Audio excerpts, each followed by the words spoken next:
तो सब्बो जी जो थी सुमन नेगी वो इंडस्ट्री से गायब हो गई, तो इसके पीछे भी क्या उत्तर कुमार का आता है? वो बंदा जिसका चाहे कैरियर बिगाड़ सकता है, जिसका चाहे कैरियर बनवा भी सकता है। उत्तर कुमार जी जो साइड आर्टिस्ट रहते हैं स्क्रीन टाइमिंग कम देते हैं क्या? स्क्रीन टाइमिंग भी कम देते हैं। उस समय अगर वो डायलॉग बोल रहा है तो जब लग रहा है कि इसने तो कमाल कर दिया, उस समय वो अपना चेहरा दिखा देंगे वहाँ। उनमें दो तीन डर हैं। कोई दूसरा इंडस्ट्री में उभरना नहीं चाहिए, वो उन्हें एक अच्छा आदमी नहीं बनाती।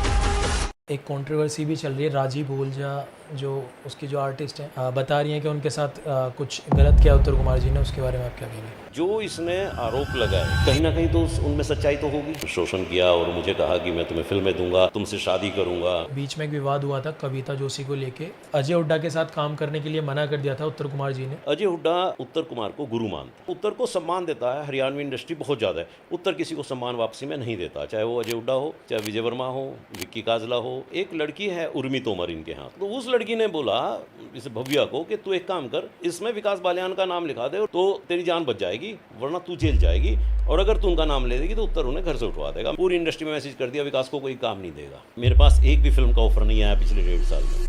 क्या उत्तर कुमार और विकास बालियान का संबंध बिगड़ने का कारण एक पैसा है? संबंध बिगड़ने के मूल कारण में कविता है, मान स्वाभिमान है कि अब उत्तर को बकसना नहीं चाहिए, इसका नंगा सच सामने लाना चाहिए। आप में से एक भी आदमी फोटो इनका नाम लिख के उत्तर कुमार भी अगर आप लिखोगे तो उस पर भी ये लोग स्ट्राइक भिजवा देते हैं। उड़ रहे हैं लोगों के चैनल। राजीव बोलजा जो गाना है लगभग 3-4 साल हो गए, तो अब जाके वो एलिगेशंस क्यों इनके ऊपर लगाए? ये एक बहुत वाहियात और थर्ड क्लास सवाल मैं मानता हूं, जो आप नहीं कर रहे हो, जो पब्लिक कर रही है। हिम्मत आने में समय लग जाता है। जो ये मेरे ऊपर एलिगेशन लगवा रहे हैं कि भव्या को खड़ा करने में विकास का हाथ है, फलाना है, ठिकाना है, विकास के ऊपर मानहानि का मुकदमा दर्ज कराओ। सीबीआई जांच हो जाने के बाद अगर ये क्लियर होता है कि ये लड़की अपनी मर्जी से एलिगेशन लगाने नहीं आई, विकास बालियान ने इसे रुपये पैसे से तैयार किया है मेरे ऊपर एलिगेशन लगवाने के लिए, तो विकास बालियान को जेल भी हो और विकास बालियान के ऊपर मानहानि का मुकदमा भी दर्ज हो। किसी लड़की के साथ रात में कोई गलत काम कर दे, वो आवाज़ नहीं उठा सकती, वो बच नहीं सकती।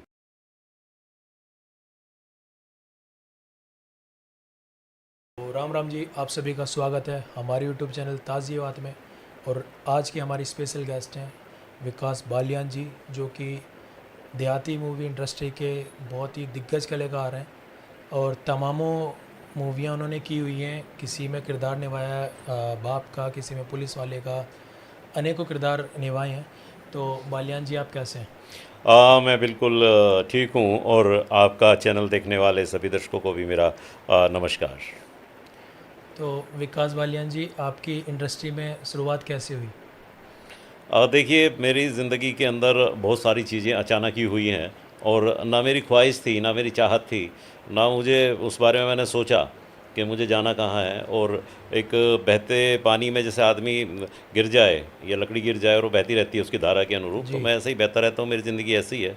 अचानक ही मुझे उत्तर कुमार जी का एक कार्यक्रम के दौरान उन्होंने मुझे पब्लिक के सामने ही 10,000 के करीब लोग थे, उन्होंने मुझे कहा कि बालियान जी क्या मेरे फादर का रोल करोगे? बापू बोला उन्होंने शब्द मेरी फ़िल्मों में। तो मैंने कहा बिल्कुल करूँगा। जी। ये शुरुआत है मेरी। तो शुरुआत उत्तर कुमार जी के साथ आपकी हुई? हाँ, क्योंकि मैंने एक कार्यक्रम कराया था यहाँ काफ़ी बड़ा, और हरियाणवी इंडस्ट्री के मैंने काफ़ी दिग्गज कलाकार बुलाए थे और काफ़ी मतलब पेड करके उनको मैंने यहाँ बुलवाया था। और उत्तर कुमार जी भी आए और उन्होंने थोड़ा-सा कुछ अपशब्द कह दिए महात्मा गांधी जी के लिए, और भीड़ ज़्यादा थी तो उत्तर जी थोड़ा भीड़ देख के भी मुजफ्फरनगर की धरती है, पाड़ के सुखा देती है, ये है, वो ऐसे करके तो जी। जोश भर दिया युवाओं के अंदर। उस जोश में उन्होंने फिर मेरे से भी बोला कि क्या आप मेरी फ़िल्मों में मेरे फादर का रोल करोगे, बापू का रोल करोगे? मैंने कहा हाँ, करूँगा। तो जो आपने जैसा भी बताया कि जो कलाकार आपने बुलाए थे वो पेड बुलाए थे, तो उत्तर कुमार जी को भी कुछ आपने पे वगैरह किया था ना, आपके ना, पास? वो तो मैं बेफिज़ूल कहूँ, सिर्फ मैंने उनका रुकने का व्यवस्था की थी और वो अपने साथ बाउंसर्स लेके आए थे। जो भी उनका 10, 15, 20 हज़ार रुपये का खर्चा हुआ, 5,000 का खर्चा हुआ होगा, वो उन्होंने खुद किया था। हालाँकि उनको बाउंसर खुद कॉल करके कह देते थे कि अगर कोई प्रोग्राम हो तो हमें बुला लीजिएगा। तो उन्होंने तो मेरे से कोई पेमेंट नहीं लिया था। ओके। तो वहाँ से आपकी इंडस्ट्री में शुरुआत हुई, तो आपने देहाती इंडस्ट्री ही क्यों चुनी? देखिए, मेरे मतलब जवाब मैं दे ही चुका हूँ कि मैंने चुनना और बेचुनना तो मेरी लाइफ में है ही नहीं। मुझे तो एकदम अपॉर्चुनिटी मिलती हैं कि जी। आपको ये करना है, या वो एकदम मेरे ऊपर कोई एक भार आ जाता है अचानक से ही कि ये काम करना पड़ेगा। मैं नहीं भी चाह रहा हूँ फिर भी मुझे करना पड़ता है। ऐसे ही कोई चुनने का तो मुझे मौका ही नहीं मिला कि मैं अच्छे बुरे में कि कुछ भी चुनूँगा। उन्होंने कहा कि फ़िल्म में मेरी काम करोगे क्या? मैंने कहा बिल्कुल करूँगा, और बिना चुने ही मेरा चुनाव हो गया।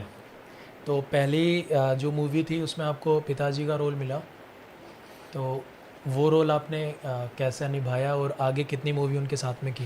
देखिए, मुझे तो थोड़ा-सा एक्टिंग वैक्टिंग का कुछ पता नहीं था, मैंने कभी कोई स्टेज प्रोग्राम नहीं किए, स्कूल में कोई प्रोग्राम नहीं किए, कभी कोई नाटक में नहीं रहा।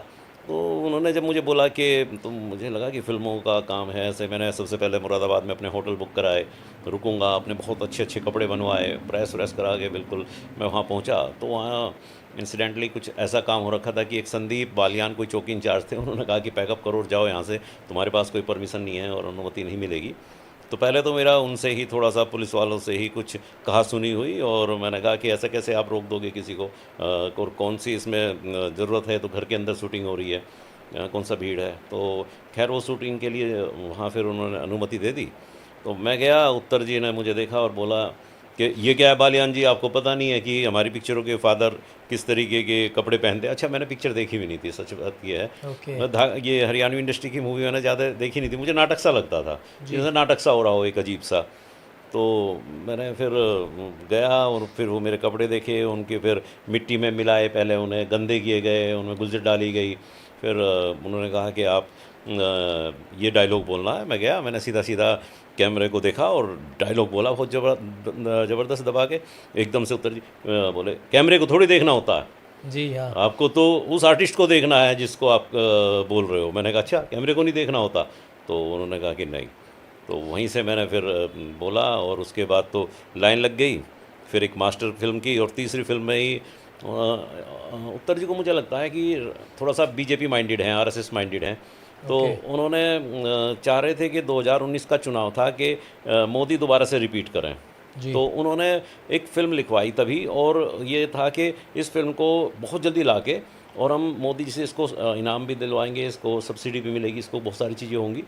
तो उन्होंने फ़िल्म बनवाई, और उसमें माइक वगैरह भी नहीं होते थे, कैमरे की ही साउंड से वो पूरी पिक्चर बनी, उसमें हमारी डबिंग भी कुछ नहीं थी, और 8-10 दिन में वो पिक्चर बन के, और 10-15 दिन बाद ही हुई। तो उसमें मुझे उन्होंने बड़ा एक कहना चाहिए कि एक चुनौतीपूर्ण रोल दिया, योगी जैसा रोल, अच्छा। ये मोदी जैसा रोल, जैसे प्रधानमंत्री मोदी जी बोलते हैं, भाइयों बहनों, तो वो करके मुझे गांव का प्रधान बनाया गया, और सारी चीज़ें उसमें, जैसे राफेल विमान थे तो एक बंदूक जी। से जोड़ दिया, अखिलेश यादव, मुलायम सिंह यादव, सोनिया गांधी, राहुल जी, और ये केजरीवाल जी, जी। मायावती जी, सबके रोल उसके अंदर एक ड्रामेटिकल वे में, सिंबॉलिक वे में दूसरों को दिए। वो पिक्चर मैंने वहाँ पे की लोगों, और उसके बाद बहुत लोगों को पसंद आई। फिर मैं, डॉक्टर संजीव बालियान भाई लगते हैं और गांव से ही हैं, तो मैंने उनसे जी। अप्रोच की। वो उस टाइम मंत्री भी थे, सांसद थे। उनके बहाने हम जो है फिर राज्यवर्धन राठौर जी सूचना मंत्री थे, उनके पास गए, जी। हमारी बंदोबस्त हुआ। उन्होंने हमारे संजीव बालियान जी ने संसद के पास बनवाए, लेकिन हमें उन्होंने घर पे बुलवा लिया फिर राज्यवर्धन राठौर जी ने, और हम जी। गए वहाँ, जाके मुलाकात हुई कि ऐसे-ऐसे है, ये फ़िल्म बनी है। उन्हें भी अच्छा लगा। फिर फ़िल्म जिस दिन लॉन्च हुई, उस अगले दिन ही पुलवामा कांड हो गया, अच्छा। तो उसमें ये पिक्चर दब गई। और पुलवामा कांड के बाद तो वो अचानक सारी सहानुभूति और सब चीज़ें उधर से होती चली गई। और इस जी। फ़िल्म में मेरा एक डायलॉग था कि नामदार नहीं कामदार हूँ, दुनिया जानती है मैं दमदार हूँ, हाँ हूँ, मैं चौकीदार हूँ। तो मोदी जी ने भी वो फिर अपने यहाँ लिखा था, मैं भी चौकीदार, और उनकी पूरी भारतीय जनता पार्टी ने लिखा, मैं भी चौकीदार, सबके नाम के तो साथ लगता क्या था। उत्तर कुमार जी के मोदी जी के साथ लिंक है? नहीं बन नहीं पाए, उनके उनके रिलेशन नहीं है। उनके एक भाई हैं जो पहले अन्य पार्टी से मतलब उनके गांव से कुनबे के जो हो जाते हैं, जी। वो फिलहाल भाजपा के साथ हैं, लेकिन उनके लिंक नहीं बन पाए। वो चाहते थे कि बिजनौर सीट से उन्हें खुद इनकी परफॉर्मेंस देख के और ये काम देख के उन्हें बुलाया जाए, और वो बिजनौर से चुनाव लड़ें। तो और मेरी कई बार बात भी हुई, कहने लगे भाई हम ही क्यों उसकी में टक्कर मारें किसी के जाके, अगर किसी को खड़ा नहीं दिखता तो पड़ा क्या दिखेगा, इनको बुलाना जी। चाहिए, हम इनके लिए इतना काम कर रहे हैं। तो कहीं न कहीं उत्तर कुमार जी बिजनौर सीट से विधायकी वगैरह लड़ना नहीं, नहीं, चाहते थे? सांसद बनना चाहते थे, सांसद? उस टाइम सांसद का चुनाव उनके अंदर था, लेकिन वो कह नहीं पाते थे उस चीज़ को। दर्द होता था कि हम हमारे जैसे लोगों को क्यों नहीं बुलाया जाता, जी। हम इतना काम कर रहे हैं तो हमें क्यों चुनाव नहीं लड़वाया जाता। तो वो सारी सारी चीज़ें उनके अंदर थी। तो फिर उसके बाद उनके साथ बहुत सारी मूवी मैंने की, और बड़ा मज़ा आता था मूवी करने में। और उसके बाद जब लोगों को पता चलता था कि भाई ये कैरेक्टर कर रहे हैं, इस तरह का कैरेक्टर कर रहे हैं, और मेरे एक वर्सेटाइल कैरेक्टर थे। ज़्यादातर लोग मुझे कहते हैं उत्तर के फादर का रोल किया है, जी। तो मैंने जो है काफ़ी रोल किए हैं, चाहे उसमें प्रधानमंत्री जैसा एक रोल किया, प्रधान का रोल किया है मैंने, डाकू का रोल भी किया है, विलेन का रोल भी किया है, इंस्पेक्टर का रोल किया है, हवलदार का रोल किया है, जी। और बेटी के बाप का रोल किया है, तो बहुत सारे मैंने रोल किए फिर। तो जैसे सर आपने तमाम पिक्चरें की हैं उत्तर कुमार जी के साथ, तो उनका बिहेवियर आपको सेट पे और विदाउट सेट पे कैसा लगता था? देखो, उत्तर कुमार जी जो भी पिक्चर बनाते हैं, क्योंकि वो डायरेक्टर भी हैं, प्रोड्यूसर भी हैं, राइटर भी हैं, एक्टर जी। भी हैं, वो पिक्चर लिखवाते हैं या उसका कोई चीज़ें बता देते हैं किसी को। उनके बहुत सारे राइटर थे, राजवीर सिंह डांगी जी से लेके और राही जी तक, तो जी। उनको बता देते थे, फिर वो पिक्चरें लिखी जाती थी। तो उनको तो सब चीज़ें पिक्चर पता थी कि भाई ये पिक्चर के अंदर आपका ये रोल है, किस आदमी का कैसा है, क्या डायलॉग है। लेकिन जो आर्टिस्ट जाते थे वो कभी भी उन्होंने स्क्रिप्ट नहीं दी किसी को, डायलॉग नहीं दिए गए, देते ही ओके। नहीं कभी भी कि ये आउट हो जाएंगे या कैसे, जो भी है। जैसे ही सीन शुरू होगा, तो मतलब उत्तर कुमार जी को डर रहता था कि स्क्रिप्ट्स लीक हो हाँ, जाएंगी या लीक हो क्या? जाएंगे, होता भी है। तो क्या ओके। करते थे कि क्योंकि वो वन मैन शो हैं और उन जैसी फिल्में जो पब्लिक रिलेट करती हुई रियल स्टोरी जैसी लगती हैं, वो कम ही लोग बनाते हैं, ज़्यादातर ड्रामेटिकल हो जाता है। जी। तो वो डरते भी थे। तो लेकिन उससे क्या होता था कि जो आर्टिस्ट बाहर से आए हैं, उनको आपने एकदम से बता दिया कि आपको ये डायलॉग बोलने हैं, ऑन द स्पॉट तो मतलब तो नहीं बोल वो पाते। नहीं बोल पाएगा, जी। तो आप उसको गाली दोगे, धमकाओगे, बुरी तरह से कुछ भी करोगे, उसके अंदर एक दहशत हो जाती है। तो कई बार ऐसा हो जाता था, कई सीन कई लोगों के बहुत मुश्किल होते थे। ईश्वर की दया मेरे ऊपर ऐसी रही कि मुझे ये लोग सभी के सभी वन टेक आर्टिस्ट मानते हैं कि ये एक बार में ही ओके कर देते हैं, और मैं एक ही इंडस्ट्री के अंदर ऐसा आर्टिस्ट हूँ जिसे ना तो ज़्यादा डायलॉग चाहिए। जी।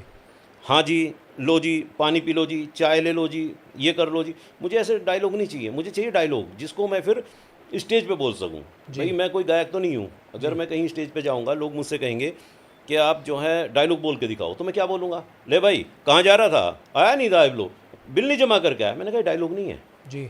डायलॉग डायलॉग कहते हैं जैसे तो वो डायलॉग मुझे दो। दूसरा, मुझे बहुत ज़्यादा ये नहीं है कि उनको मैं देखता था पिक्चर में, उत्तर जी के पर्सनल उसमें, कि वो अपने ऊपर कैमरे का शॉट ऐसा लगवाते थे कि उनके चेहरे के एक्सप्रेशन आए, वो बिल्कुल कैमरे में अपने आप को टाइट शॉट में रखते थे और जी। बाकी को फ्रेम में रखते थे मास्टर शॉट में। ओके। तो उनके, जब तक आप आर्टिस्ट हैं और आपके चेहरे पे नहीं होगा कोई भी चीज़, तो आपने कोई डायलॉग बोला और चेहरे के एक्सप्रेशन कैसे हैं, दोनों का जब तक पब्लिक को मिला जुला चीज़ नहीं देखने को मिलेगी, आपको पब्लिक पसंद नहीं करेगी।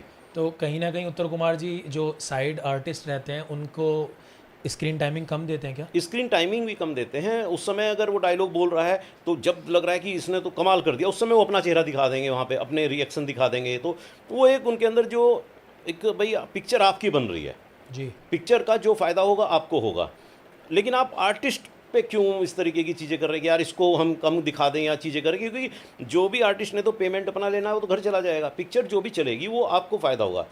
तो आप ऐसे ना करो। तो उत्तर जी की जो ये चीज़ें थी, एज ए, जैसे आपने पूछा एज ए ह्यूमन बीइंग या पीछे वो किस तरीके से, उनमें 2-3 डर हैं।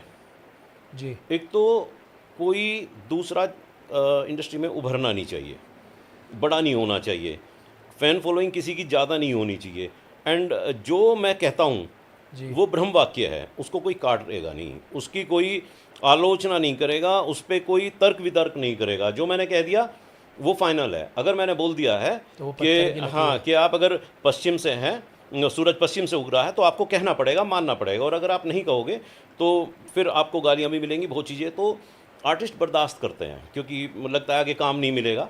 तो on set Uttar Kumar ji new artist जो होते हैं उनके साथ बुरा बर्ताव करते हैं, गाली वगैरह? नहीं, न्यू होगा या ओल्ड भी होगा, अगर डायलॉग में या इस तरह की चीज़ें जब आप बता नहीं रहे हो, तो बहुत आर्टिस्ट नहीं कर पाएंगे। और बहुत सारे आर्टिस्ट, उषा माँ है, वन टेक एक्ट्रेस है ना, वो अनपढ़ औरत है, संतोष जांगरा अनपढ़ जानता हूँ मैं उषा जी है ना, तो वो नहीं पढ़ी लिखी नहीं है, लेकिन उनको आप जो एक बार बता दोगे तो वो उसी तरीके का डायलॉग बोल देंगे। तो वो हर आदमी नहीं कर सकता। लेकिन जो उनकी वन मैन शो वाली एक चीज़ है ना कि सिर्फ मैं ही हूँ, वो उन्हें एक अच्छा आदमी नहीं बनाती।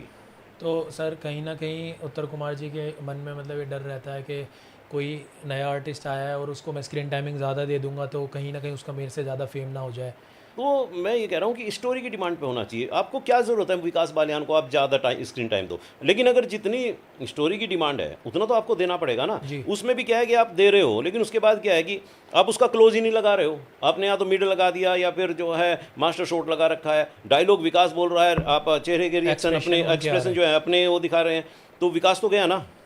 जी। तो ये सब चीज़ें फिर इसीलिए उनकी इस कमी के चलते उन्होंने संतराम बंजारा जो फिल्म पहली बनी थी धाकड़ छोरा, उसे हम दो ही लोगों के नाम से जानते हैं, मन्नू और शब्बो। मन्नू मीन्स उत्तर कुमार और शब्बो मीन्स सुमन नेगी। सुमन तो नेगी। सुमन नेगी उनकी लंबी को स्टार